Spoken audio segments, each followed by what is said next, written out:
शहर की ऊंची ऊंची इमारतों और गाड़ियों के शोर के बीच पला बढ़ा आरव कभी सोच भी नहीं सकता था कि उसकी जिंदगी की सबसे खूबसूरत गर्मियां एक छोटे से गांव में बीतेंगी। उसकी दुनिया मोबाइल, वीडियो गेम और स्कूल के दोस्तों तक सीमित थी।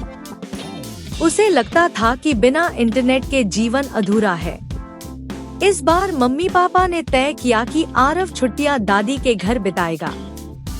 आरव का चेहरा उतर गया। वहाँ नेटवर्क भी ठीक से नहीं आता। मैं क्या करूँगा वहाँ? पापा मुस्कुराए और बोले, कभी कभी जिंदगी को समझने के लिए नेटवर्क नहीं, रिश्तों की जरूरत होती है। ट्रेन की खिड़की से बाहर देखते हुए आरव को पहली बार एहसास हुआ कि शहर के बाहर भी एक दुनिया है। हरे भरे खेत, दूर तक फैली नदियाँ, छोटे छोटे स्टेशन, मिट्टी की पगडंडियां और खेलते हुए बच्चे। हवा में अजीब सी ताजगी थी, जैसे हर सांस नई कहानी लेकर आ रही हो। स्टेशन पर दादी पहले से खड़ी थी। सफेद साड़ी, हल्की सी झुकी कमर, लेकिन आंखों में चमक और चेहरे पर स्नेह भरी मुस्कान। आ गया मेरा शेर, उन्होंने उसे गले से लगा लिया। उस एक पल में आरव का सारा संकोच जैसे पिघल गया। दादी का घर बहुत बड़ा नहीं था, लेकिन हर कोना जैसे जीवित था। आंगन में तुलसी का चौरा, बगल में पुराना नीम का पेड़ जिसकी छांव पूरे आंगन को ढक लेती थी। दीवारों पर टंगी काली सफेद तस्वीरें, जिनमें उसके पापा बचपन में मिट्टी में खेलते हुए दिख रहे थे। रसोई से घी, गुड़ और ताजी रोटी की खुशबू आ रही थी। दादी ने गरम गरम पूरियां, आलू की सब्जी और आम का रस परोसा। आरव ने पहला कौर मुंह में रखा और उसकी आंखें फैल गईं। दादी, इतना स्वादिष्ट खाना तो मैंने कभी नहीं खाया। दादी हंस पड़ी। खाने में मसाले कम हो तो भी चलता है बेटा, पर प्यार कम नहीं होना चाहिए। पहली रात छत पर चारपाई बिछी थी। हवा ठंडी और शांत थी। दूर कहीं से झींगरों की आवाज आ रही थी।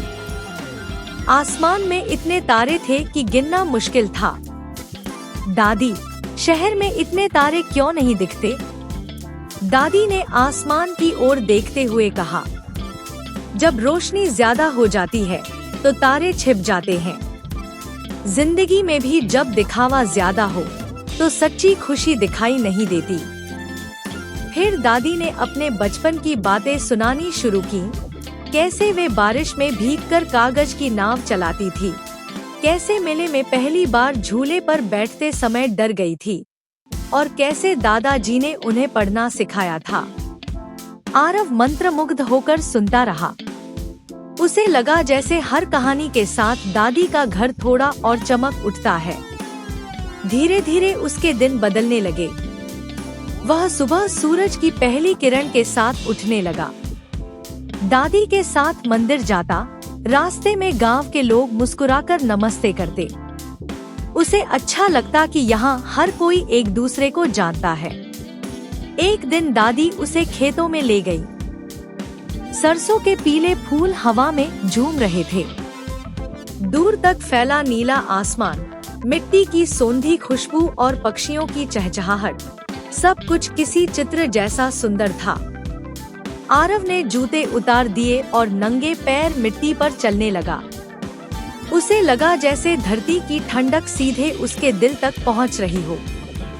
एक दोपहर दादी ने उसे पुराना लकड़ी का बक्सा दिखाया।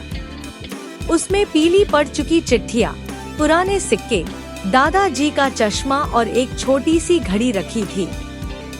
ये घड़ी तुम्हारे दादाजी की थी, दादी ने धीरे से कहा। वे कहते थे कि समय सबसे कीमती धन है। आरव ने घड़ी कान से लगाई। टिक टिक की हल्की आवाज सुनाई दी। उसे लगा जैसे समय सच में बोल रहा हो। एक शाम अचानक तेज बारिश होने लगी। बादल गरजने लगे। आरव डरकर अंदर भागना चाहता था, लेकिन दादी आंगन में खड़ी मुस्कुरा रही थी। डर क्यों रहे हो? बारिश तो भगवान का आशीर्वाद है। दोनों भीगते रहे। दादी ने उसे कागज की नाव बनानी सिखाई। पानी की धारा में नाव बहती रही और दोनों खिलखिलाकर हंसते रहे। उस दिन आरव ने महसूस किया कि खुशी किसी बड़ी चीज में नहीं, छोटे छोटे पलों में छिपी होती है। छुट्टियां कब बीत गई पता ही नहीं चला। जब पापा उसे लेने आए, आरव का मन भारी था। दादी ने जाते समय उसके हाथ में एक छोटा सा कपड़े का थैला दिया। इसे घर जाकर खोलना। शहर लौटकर जब उसने थैला खोला, उसमें वही पुरानी घड़ी थी, अब ठीक करवाई हुई, और साथ में एक चिट्ठी। चिट्ठी में लिखा था, बेटा, जिंदगी तेज भागेगी, पर कभी कभी रुककर पीछे देखना मत भूलना। जहाँ यादें हों वही सच्चा घर होता है। आरव ने घड़ी अपने पढ़ाई की मेज पर रख दी। जब भी वह थक जाता या उदास होता, घड़ी की टिक टिक उसे दादी की आवाज की तरह सुनाई देती। समय बीतता गया।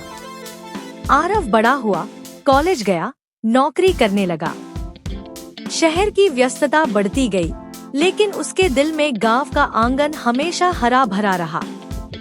हर साल वह कुछ दिन दादी के घर जरूर जाता। नीम का पेड़ अब और घना हो गया था, लेकिन दादी की चाल थोड़ी धीमी। एक दिन दादी ने मुस्कुराते हुए कहा, जब मैं न रहूं, तब भी इस घर को सूना मत होने देना। आरव की आंखें नम हो गईं। दादी, आप हमेशा रहेंगी इस आंगन में, इस घड़ी की टिक टिक में और मेरे दिल में।